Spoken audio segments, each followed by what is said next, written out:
Good morning. You're listening to WIFO-FM in Jesup. Big Dog Country Radio here on this Valentine's Day, February 14th.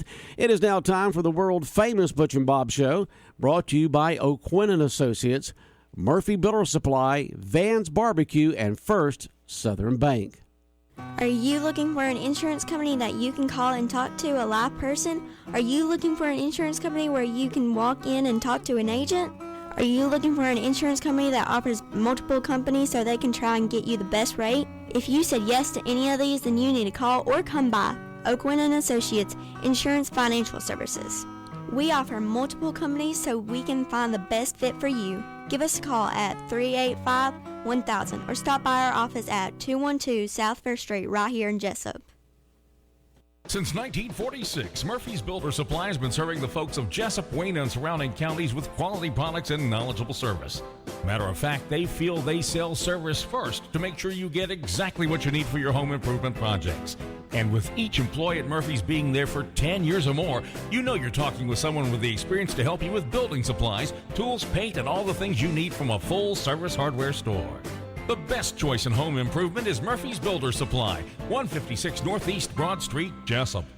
When it comes to barbecue, Van's Barbecue in Jesup is the place to be. A small family-owned business located at 1876 on the Savannah Highway.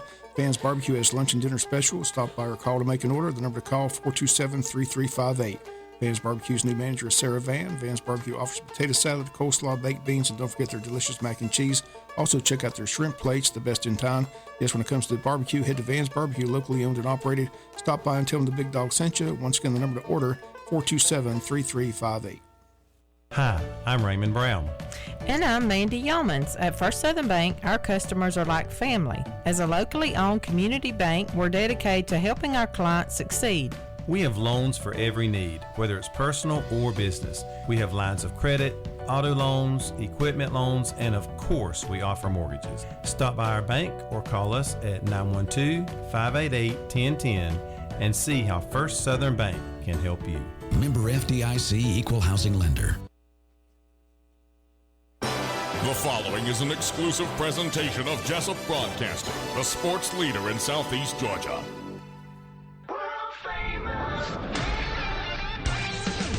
The world-famous Butch and Bob Show.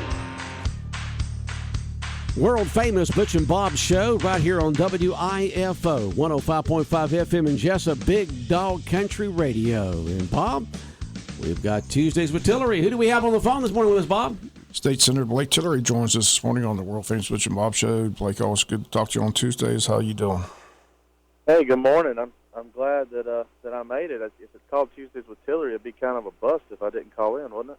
Oh, yeah. Well, we tried to get Stephen yesterday, but he was tied up. A lot of these, you guys are busy up there. A lot of committee meetings, a lot of appointments. So glad you're with us here on Tuesdays. Yeah, Stephen's got a really big bill. I think they sat in committee for about 6 hours on Thursday with one of the big bills he's carrying. So he's doing a lot of hard work up here. Well, that's what's taking place now. A lot of bills being presented, a lot of discussion, a lot of debates. We had a story yesterday where they're trying to raise the limit of amount of pounds on the roads, and they want to go from 80,000 to 90,000. Some people are for it, some people are against it. DOT says they're against it, but apparently farmers say that they're kind of up against it because South Carolina and other states like Alabama, they have 90,000 pound weights allowed on their road. So where do you think that's going? That was the bill that Stephen was in. That Stephen's carrying the bill. That's the bill that was in committee for about 6 hours on Thursday. I think it's going to pass, is what I think. But to kind of just lay out for you the sides and the arguments, you're right that folks who are trying to get things to the port, whether it be trees or it be grain or it be peanuts, their argument is, hey, if we're crossing the state line into South Carolina or other surrounding states, we can carry up to 90 pounds and sometimes more. Under the governor's executive order since COVID, we've had a variance on weight that actually allowed Georgia truckers to carry up to 95,000 pounds. The DOT argument is, hey, if we're carrying that heavy a weight, it's going to destroy your roads faster, tear up your roads. Most of our bridges, in fact, I don't want to go out there and say all of our bridges. I don't know how many of them are rated for 80,000 pounds. So there's concern there that there'd be obviously bridges cost a lot of money. I know we put over $500 million into just replacing county and local system bridges over the past decade. So there's probably truth in both, but I think the legislature, if I can read the tea leaves a little bit, is probably going to end up siding with let's go with that increased variance and allow folks to get things back and forth to the port. The biggest thing for us really isn't the containers or even when you're moving peanuts or other products like that. It's trees, because the weight doesn't balance across the axles. So you got two, we'll just use two axles, and you're carrying 90,000 pounds. Well, it's essentially 45,000 on each axle. But trees, as you know, when you look at log trucks, you can see the weight is at the front of them because of the weight of the trees at the front. And so that makes a little bit more of a damage, more prone to damage to the roads.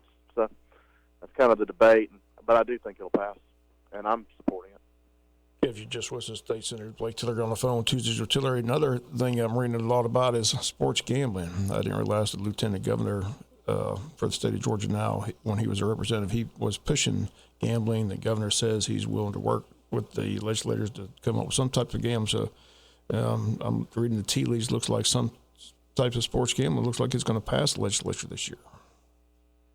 It remains to be seen. Obviously, I've been here now. This is my 7th year, and every year there's been some type of proposal concerning sports betting or casinos or something. None of them have they ever made it across. I think they started the year thinking that there was a strong chance that they would get all of that across this year. Coldwater quickly hit casinos. It also hit horse racing. And now you're looking at the only thing left would be sports betting. I think that probably is the one that has the best chance of passing, or really the only chance of passing now. But who knows? There's some arguments back and forth as to whether or not it has to be a constitutional amendment, which would require 2/3 vote. I don't think you have 2/3 votes. If you're going to dedicate any fees, which is usually how folks kind of pick up votes in these situations, they say, well, we'll dedicate this to education, which is something that one senator or representative really likes, or we'll dedicate this to health care, rural health care, which picks up maybe one or two other senators. If you're going to dedicate fees, though, it is very clear that you have to have a constitutional amendment, which would be a 2/3 vote. So still uphill climb. I think our majority leader said, someone said, do you think this will pass this year? And he said he wouldn't bet on it. Kind of got a couple of laughs in the room. But the difference is the lieutenant governor and governor seem to be on board, whereas in the past that was not the case. Yeah. Again, you still got to get through the legislature, and that sports betting may make it, but I don't think the other two have a chance at all. What else is going on? What's on your calendar for today? Well, I'll tell you what I'm doing right now. I'm sitting back in the Senate budget office. We got started late night last night, early morning yesterday, and then early morning here today. And so we're sitting here with some of the staff right now. They got the proposed budget, or we're writing it. We projected up on the wall with a screen tied to a laptop, and those guys gave me a break and let me call in to talk to you guys back home. But we're going through and trying to finish up the amended budget. Hopefully, have it out next week. Get it across the Senate floor, and then go into conference with the House, and then, of course, the big budget's behind it. So that's all we're doing this morning, looking at numbers with bunches of commas in them. Right. So there's a difference between the mid-year budget and the final budget. Is that correct? Yes, sir. The mid-year is usually a true-up, but there are a few more things maybe that you'll see in this year's amended budget. I think the 24 budget's going to be a little bit tighter. You're starting to see a slowdown across the country. Georgia's not going to be immune to that. Consumer spending, folks, that had their pocketbooks hit pretty hard by inflation, had them hit at the gas pump, although we've seen a little bit of relief. It's not nearly as low as the relief we saw last year. Job market's still hot. We're adding 85,000 jobs just north of Jesup, up in Bryan County, which is going to obviously drive wages in our area. But I think folks are still a little bit anxious, a little bit nervous about what inflation's going to do. What day of the session are we in? Yeah, why'd you ask me that? What are we, about the third week? 17 days in. So, 17 days in. So we're still a few halfway part next week. And when's it going to end? At the end of March, is that correct? March 30th or 31st, we'll be out of here. Again, we ask you all the time, with people listening, that's what we always ask too. Are you hearing from your constituents and what's on their mind? Is there any big issue from Wayne County that we need to know of that they're calling you about? No, I can't put no more than usual. Usually little things that government's not working for them one way or another, and they need someone to make a call or try to figure things out. And we've been able to help some folks out with that lately, and happy to do so. Other than that, it's really just usual things that people see on the news or read through. Almost every group up here has a lobbyist, so folks are sending out newsletters, and they're reading their newsletters, and they have a comment or a question about this bill or that. So there have been several folks that came by today. We got a bunch of farmers out front today. Georgia Farm Bureau's out here. Last week we had some folks concerning, I think the Jesup Housing Authority was here. I actually missed Mark. I didn't get to see him. I know he was in town. So there's just a lot more folks here this year than have been over the past 2 years for certain. And it's always good to see folks from home. Well, it's good to see people back at the Capitol visiting and seeing what's taking place. But again, if somebody wants to get in touch with Blake Tillery during the session, what's the best way to go about it? Yeah, feel free to just call me or text me. The office number up here is going to be 404-656-5038. You'll get Miss Angela, most likely. Or just call my cell phone. It's 912-245-9915. If we're on the floor, I can't call you. I can't answer, but I can usually text you back. Any other big debates coming up that we need to know about? Anything controversial that's on the horizon? We got 6 items on the floor today. One's going to be kind of controversial. It's about a statue of Clarence Thomas. He grew up not too far from us over in Pinpoint. The second African American on the U.S. Supreme Court, has been a strong voice for constitutional values and reading the Constitution for what it says. But the idea of putting a statue on the grounds is going to be a controversial fight, probably with the minority party today. So that'll eat up a lot of our time, I'm sure. Why is it a fight? As far as just the location, or who it is, or what's the issue? I think Justice Thomas has been extremely conservative and been a strict originalist of the Constitution, and I think that some people disagree with that. I gotcha. Okay, well, it's always good talking to you. I appreciate you calling in on Tuesdays. Hopefully, we'll hear from Buddy DeLoach on tomorrow. And again, if you see Stephen, tell him we'll catch him again Monday. Hate that we missed him, but I understand he was in a very important meeting yesterday. Yes, sir. Well, you guys have a great afternoon, and look forward to seeing you soon. Okay, Blake. All right, so take much. care, Blake. All right, State Senator Blake Tillery here on the world-famous Butch and Bob Show here on WIFO 105.5 FM in Jesup, Tuesdays with Tillery, and tomorrow will be State Representative Buddy DeLoach here on our world-famous Butch and Bob Show here on WIFO. It's a shame that, you've got a Supreme Court justice from the state of Georgia who's been there a long time, has served a long time, and you've got fellow Georgians who don't want his statue up. That political divide really divides Americans on, what they want around and what they don't want around. Oh, well. That's what I'm saying. Can't we all just get along? Yeah, we just can't. They can't get along. Yeah. It doesn't matter what the issue is. Somebody's going to be against it. Oh, yeah. That's life. That is life, Bob. Right. That is life. Well, a couple of things here I wanted to mention this morning here on the show. These folks didn't have a chance to come in. But this is under community events, Wayne County 4-H Club fundraiser. And Wayne County 4-H is having a Krispy Kreme donut and coffee fundraiser to help send kids to summer camp. You can call or come by the Wayne County 4-H office to place your order by tomorrow, February 15th. So you got today and tomorrow. Varieties are available: glazed, cream-filled, lemon-filled, raspberry-filled, chocolate ice donuts, as well as bags of Krispy Kreme coffee and rich, smooth, or decaf varieties. Boxes are $12 a dozen for special flavors and $11 for regular glazed. Bags of coffee are $10 each. Come by and place your order today or tomorrow. Go by the Wayne County 4-H office on Sunset Boulevard in Jesup for a big fundraiser for Wayne County 4-H. Go by and place your orders for the Krispy Kreme donuts and Krispy Kreme coffee. You can do that today and tomorrow at the Wayne County 4-H. And Wayne County is gearing up for summer camp. Sign up taking place tomorrow. And this is the Wayne County 4-H. Wayne County 4-H offering camps for students from 4th through 12th grades. 4th through 12th grades. Wayne County gearing up for summer camp. And it's all the way from 4th grade all the way up through 12th grade. And you can check with them for the details on the different camps and the different age groups. Reach out to the Wayne County 4-H office at 912-427-5955. 912-427-5955. Or stop by their office there on Sunset Boulevard for further information. For summer camp is always fun. It is for 4th graders all the way up through 12th graders. They got all the details on the different age groups, the different grade groups, and where they'll be in different camps this summer. Just do that tomorrow at the Wayne County 4-H office here in Jesup. Wanted to pass that along. They weren't able to come on, so I said I'd pass it along. Lots going on there with the 4-H. Fundraiser and summer camps coming up.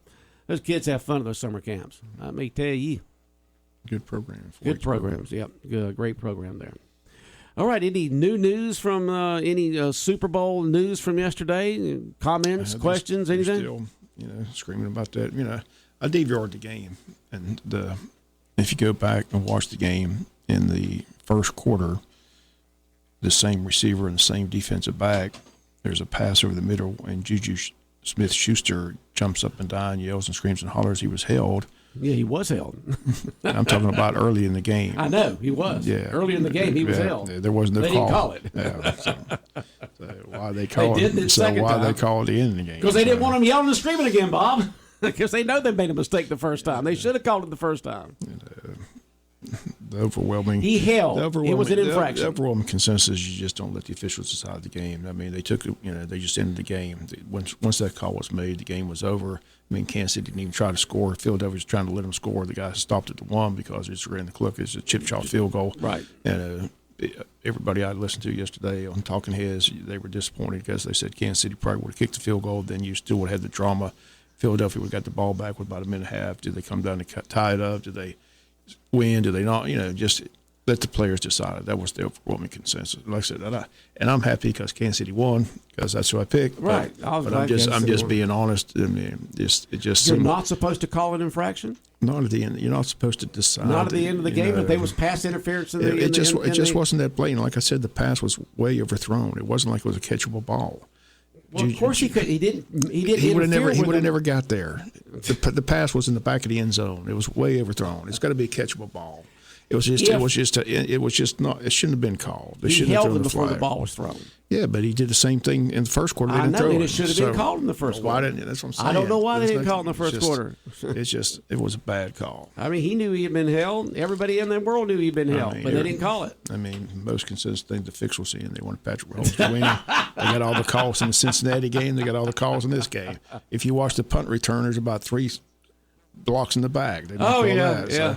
So there wasn't no like calls you said, on like that. you mentioned yesterday, there's infractions on every play. It's just a matter of what they call and what they don't call, what they see and what they don't see. I'm happy Kansas City won. I wanted Kansas City to win, but I'm just being honest as a football fan. I mean, you just hate to see the officials in any sport decide the outcome of the game. You want the players to decide the outcome of the game. And that play decided the outcome of the game. The game was over after they made that call because it was first down, and they just ran the clock out. And I said, Philadelphia that was the running back from Georgia Southern that ran the ball and fell to the 1. Right, smart play by McKinnon because Philadelphia was like, please score because that's the only chance we got to get the ball back and let let Jalen Hurts come down and score. So that was the overall consensus yesterday. Listening to Dan Patrick and Rich Eisen and Jim Rome and everybody, they just thought it was an unnecessary call. They should have just. The defense for Philadelphia should have showed up the second half.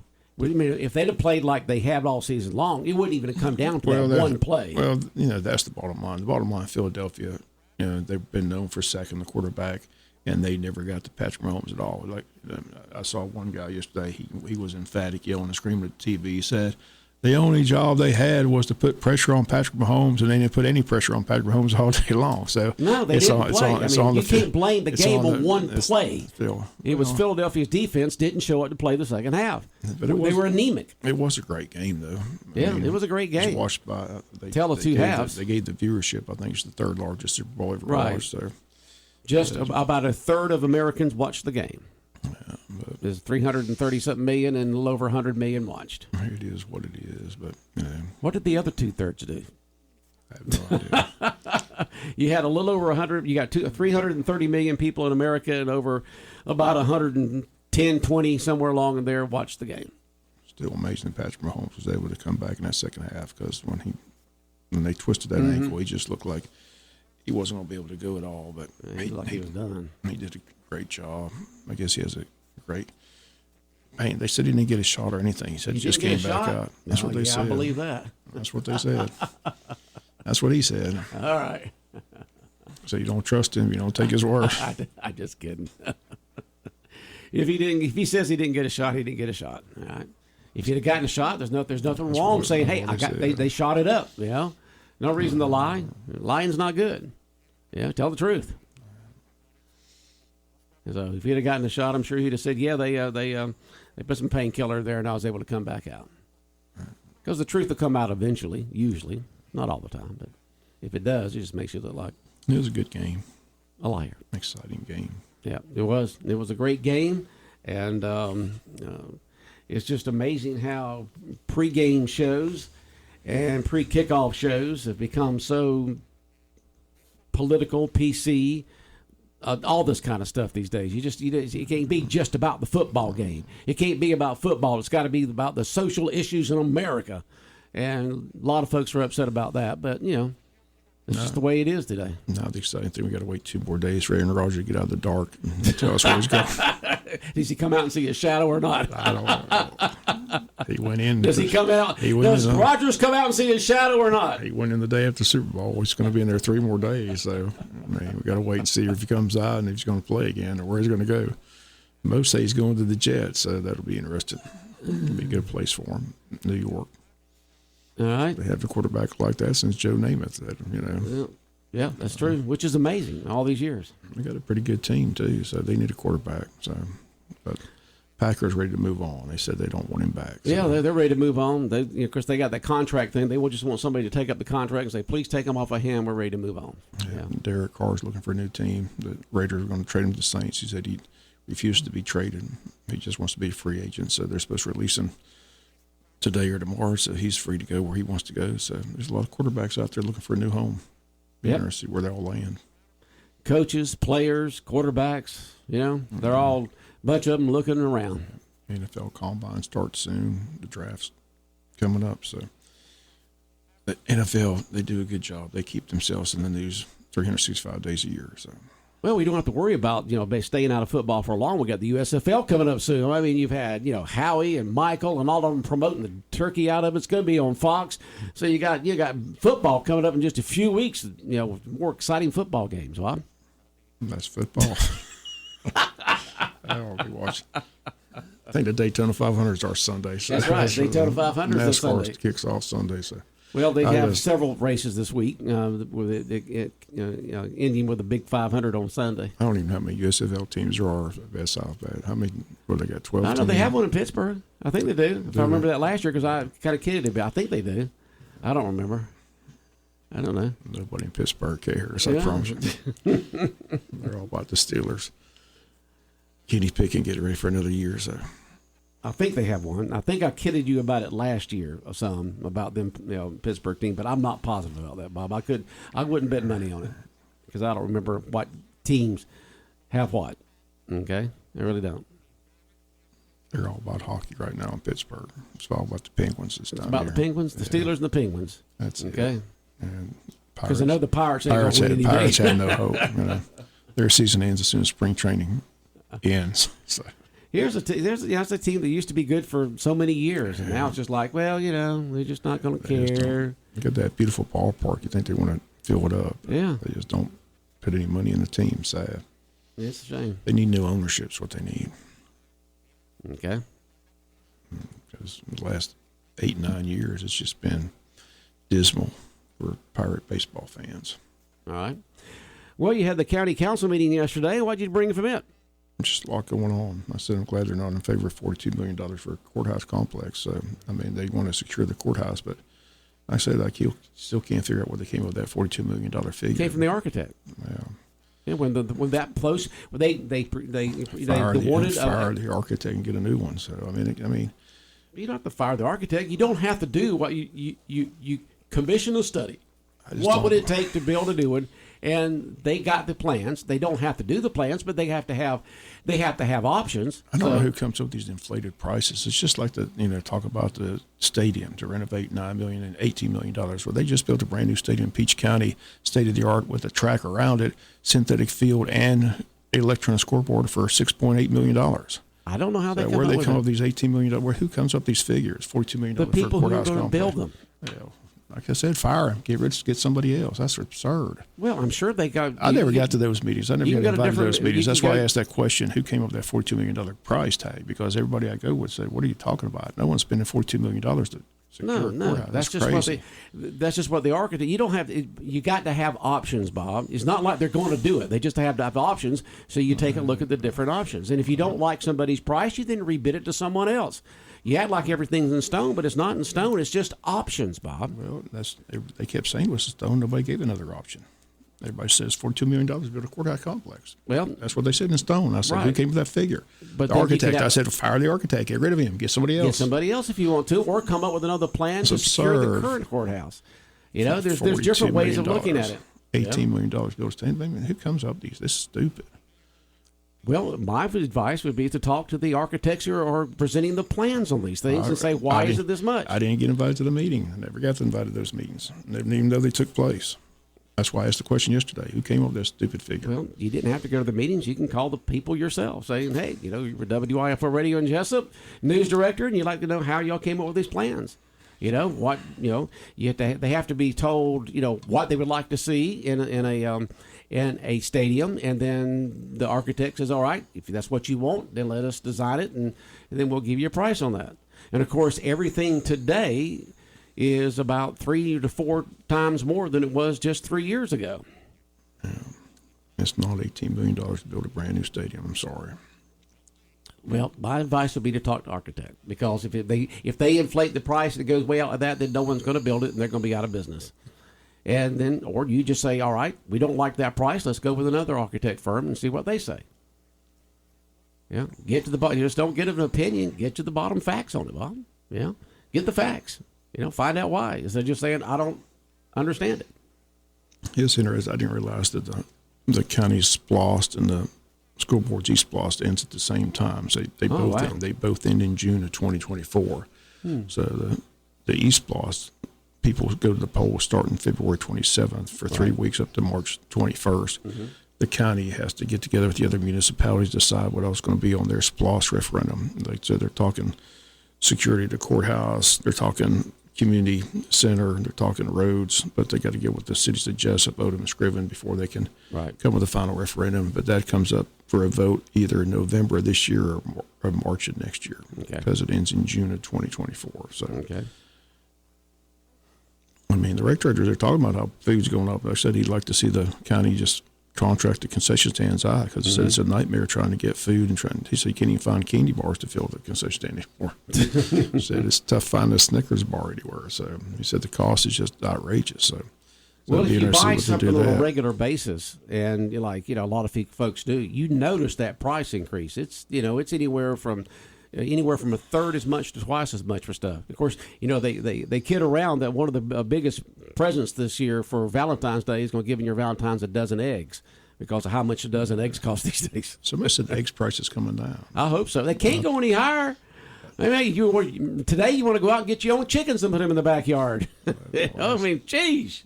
I heard that last Thursday. They got to be coming. They can't go up anymore. They said they were going down. So I said, that's good news. What goes up must come down, huh? No, not necessarily. Not when it comes to prices. They say the cost of food, everything's going up is what they tell me. It is. I mean, if you buy the same thing like a lot of people do each week, you see that go, what used to be $1 is now $1.30 or $1.50. That's basically what you can say. If it was $1 a couple of years ago, it is $1.30 to $1.50 now. Just and that just take that and put that percentage on everything else. That's a lot of money. I guess the most shattering news yesterday at the meeting was the fact we learned that the county is not equipped with the EMTs right now to cover this county. I mean, they're having to hire other, it's just they don't have enough staff to cover them. I mean, they just don't have enough workers, huh? It's just they need another. It's like a lot of other businesses out around there, here. so they're going to address that at the next monthly meeting. But Richard Johnson was there saying that they're just fully understaffed and undermanned at this time. So there's a definite need for EMTs. Definitely, it's like any business right now. Any business, they're all looking for nobody wants to work. It's a sad country right now. No one wants to work. Yeah. Everybody's staying home getting a check. I'm like, I don't know how they get a check. I want to sign me up. Yeah, all that government assistance with COVID's gone. Next time Buddy Carter gets on, I'm going to ask him, where do I sign up for that program? Where can I sit home and get a check? I want my government check. That's right. Because there's a pile of people doing it. Because nobody's working. Everywhere I go, it's help wanted, help wanted, help wanted. Help wanted. Well, society changed a little bit in the last few years of COVID. You got families living together like they used to. You kids. When I say kids, that Generation Z, whatever it is, in their upper teens to mid 30s, or a lot of them are still living at home, and some people have taken grandparents in, or they moved in with their parents to take care of them, and so there's expenditures being shared by family member and friends more now than there were 2 to 3 years ago, or 3 years ago. Because next month will be 3 years since the COVID thing hit, and boy, that has really affected a lot of aspects of our society.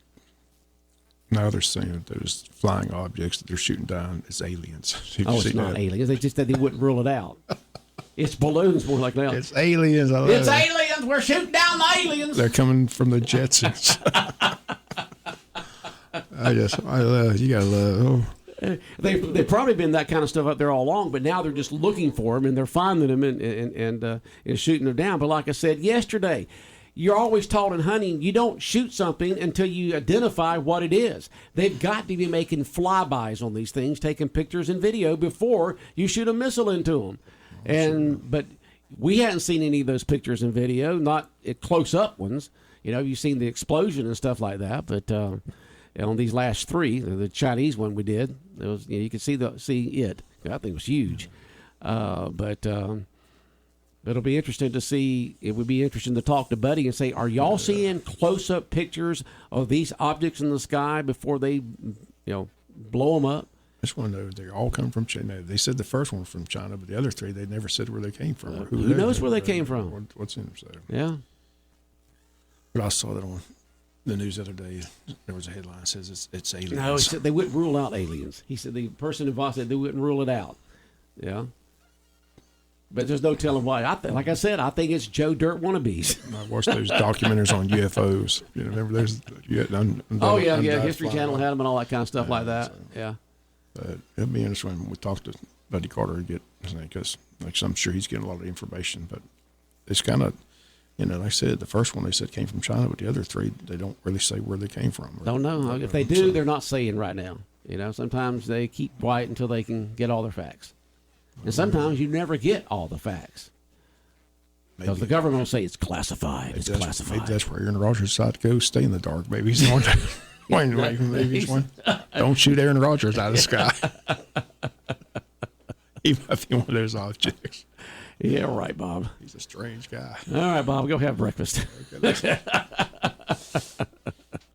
World famous Butch and Bob show right here on WIFO 105.5 FM in Jesup, Big Dog Country Radio, brought to you by O'Quinn & Associates, Murphy Builder Supply, Van's Barbecue, and First Southern Bank.